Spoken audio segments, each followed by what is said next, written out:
بسم اللہ الرحمن الرحیم۔ میں محمد خوشنود عالم دارالعلوم غریب نواز پریاگراج جماعت خامسہ کے بچوں سے مخاطب ہوں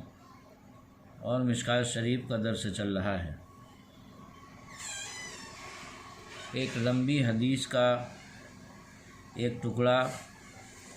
آپ حضرات کے سامنے پیش کیا جا چکا ہے۔ اسی حدیث کا بقیہ حصہ آج پیش کیا جا رہا ہے کہ آپ کی بارگاہ میں انسانی شکل میں آنے والے فرشتے حضرت جبرائیل علیہ السلام نے رسول اکرم صلی اللہ علیہ وسلم کی بارگاہ میں دو زانو ہو کر جب بیٹھ گئے تو اس کے بعد عرض کی، یا محمد صلی اللہ تعالیٰ علیہ وسلم اخبرنی عن الاسلام، یعنی اے محمد صلی اللہ علیہ وسلم ہم کو اسلام کے بارے میں آپ خبر دیں۔ یہاں پر رسول اکرم صلی اللہ علیہ وسلم کو اسم ذاتی کے ساتھ پکارا گیا ہے، جبکہ حضور صلی اللہ علیہ وسلم کو اسم صفاتی کے نام کے ساتھ پکارا جائے گا، یعنی یا رسول اللہ، یا نبی اللہ، یا حبیب اللہ، یا محمد، یا احمد، جو آپ کا ذاتی نام ہے اس سے نہیں پکارا جائے گا، یہ منع ہے۔ تو یہ اس کا جواب اشعۃ اللمعات میں شیخ عبدالحق محدث دہلوی رحمۃ اللہ علیہ نے فرمایا کہ جو قرآن پاک میں ہے لا تجعلوا دعاء الرسول، یعنی حضور صلی اللہ علیہ وسلم کو ندا کرنے سے اسم ذات کے ساتھ جو منع کیا گیا ہے، یا تو اس حکم سے فرشتے مستثنیٰ ہیں اور یا تو یہ حدیث اس حکم سے پہلے کی ہے۔ تو جب جبرائیل علیہ السلام نے عرض کی یا رسول اللہ ہم کو اسلام کے بارے میں خبر دیں، تو حضور صلی اللہ علیہ وسلم نے فرمایا الاسلام ان تشہد ان لا الہ الا اللہ وان محمد رسول اللہ، کہ اسلام یہ ہے کہ زبان سے گواہی دینا کہ اللہ کے علاوہ کوئی معبود نہیں اور حضرت محمد صلی اللہ علیہ وسلم اللہ کے رسول ہیں، وتقیم الصلاۃ وتؤتی الزکوٰۃ، اور نماز قائم کرنا، زکوٰۃ دینا، وتصوم رمضان، اور رمضان کے روزہ رکھنا، وتحج البیت ان استطاع الیہ سبیلا، اور بیت اللہ کا حج کرنا اگر وہاں تک آپ کو جانے کی استطاعت ہو۔ قال صدقت فعجبنا له ان يسأله ويصدقه، تو حضرت جبرائیل علیہ السلام نے جواب دیا کہ آپ نے سچ فرمایا۔ حضرت عمر رضی اللہ تعالیٰ عنہ جو اس حدیث کے راوی ہیں، انہوں نے کہا کہ ہم لوگوں کو تعجب ہوا کہ خود ہی سوال کرتے ہیں اور خود ہی تصدیق کرتے ہیں، یعنی صحابہ پہلے یہ سمجھے کہ یہ اسلام کے بارے میں جو پوچھے ہیں تو ان کو معلوم نہ ہوگا، اور تصدیق کرنا یہ معلوم ہونے کی دلیل ہے۔ تو فرماتے ہیں اس پر کہ ہم لوگوں کو تعجب ہوا کہ خود ہی سوال کر رہے ہیں، خود ہی تصدیق کر رہے ہیں۔ قال فاخبرنی عن الایمان، پھر حضرت جبرائیل علیہ السلام نے عرض کی کہ حضور ہم کو ایمان کے بارے میں بتائیں۔ یہاں ایمان اور اسلام دونوں کے بارے میں الگ الگ حضرت جبرائیل علیہ السلام نے سوال کیا، جس سے معلوم ہوا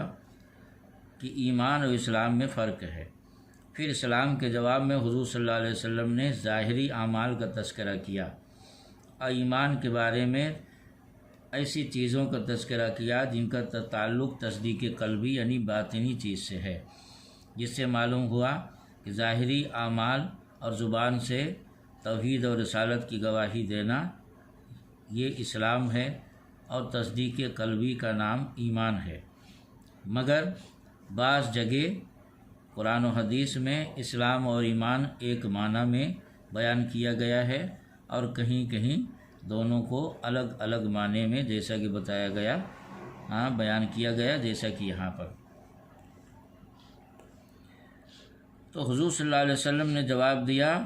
ان تؤمن باللہ و ملائکتہ و کتبہ و رسلہ، کہ اللہ تعالیٰ اس کے تمام فرشتوں، اس کی تمام کتابوں پر، اس کے تمام رسولوں پر ایمان لانا اور آخرت کے دن پر ایمان لانا،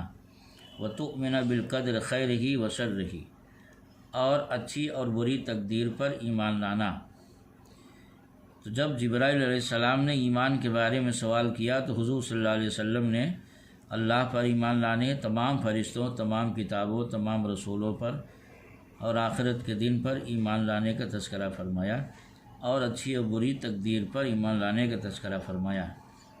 لہذا بعض لوگ جو کہتے ہیں کہ حدیث شریف میں ہے من قال لا الہ الا اللہ دخل الجنہ، حضور نے فرمایا کہ جس نے لا الہ الا اللہ کہا وہ جنت میں داخل ہو گیا، تو وہاں پر لا الہ الا اللہ بطور علم کے ہے، بطور علم کے ہے، جس سے مراد وہ تمام چیزیں ہیں جن پر ایمان لانا ضروری ہے۔ مطلب یہ ہے، بطور علم کا مطلب یہ ہے کہ جیسے بولتے ہیں کہ نماز میں الحمدللہ کا پڑھنا واجب ہے،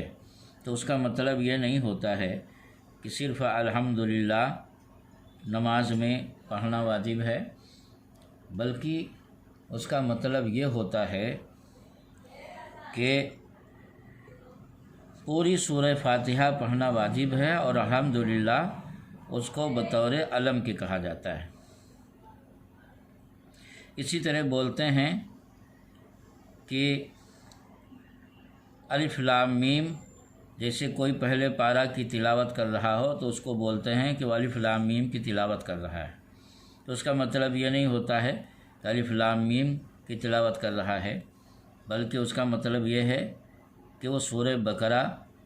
کی تلاوت کر رہا ہے۔ اسی طرح بولتے ہیں کہ آج ہم نے الف لام میم کی تلاوت کی، تو اس سے مراد بھی یہی ہوتا ہے کہ آج ہم نے سورہ بقرہ کی تلاوت کی۔ تو اس طرح بطور علم کے شروع کا لفظ بول دیا جاتا ہے۔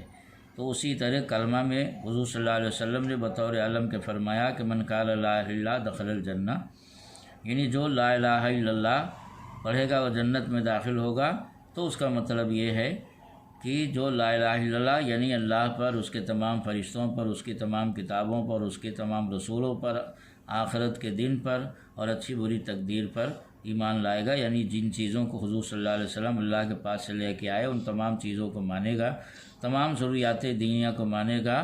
وہ مومن ہے اور وہ جنت میں جائے گا۔ یہ مطلب نہیں کہ صرف لا الہ الا اللہ پڑھ لے اور اس کے بعد جو چاہے کرے، ورنہ پھر تمام ضروریات دینیا کا انکار ہوگا۔ خود قرآن پاک میں ہے وَمَن لَّمْ يُؤْمِن بِاللَّهِ وَرَسُولِهِ فَإِنَّا أَعْتَدْنَا لِلْكَافِرِينَ سَعِيرًا، کہ جو اللہ اور رسول پر ایمان نہ لایا تو ہم نے اس کے لیے جہنم تیار کر رکھا ہے۔ اس آیت میں صاف صاف اللہ اور رسول دونوں پر ایمان لانے کی بات ہے، تو صرف اللہ پر ایمان لا کر آدمی کیسے جنت جا سکتا ہے جبکہ اللہ تعالیٰ اسے جہنم ہی کہے۔